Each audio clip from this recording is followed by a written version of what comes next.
पश्यन्तात्मानवस्थितौ शक्नो प्राकृतात्मानो न पश्यन्ति चेतसः कदादित्वं गतं तेजो जगदभासयतेऽखिलो यच्छन्दामसि यच्चाग्नो तत्तेजो विद्धि मामगौ कामाविश्वच भूतानि धारयादहमोजसा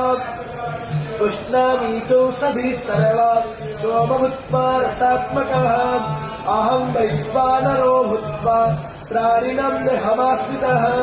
प्राणपानः समायुक्ता पचमन्यं चतुर्विधौ सर्वश्च चाहं हृदि सन्निविष्टो मतस्पतिज्ञानपपोहनं च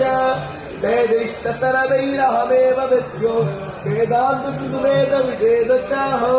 द्वावैमो पुरुषो लोके क्षरश्चाक्षर एव च क्षरः सर्वाणि भूतानि तस्माक्षर उच्यते उत्तमा पुरुष।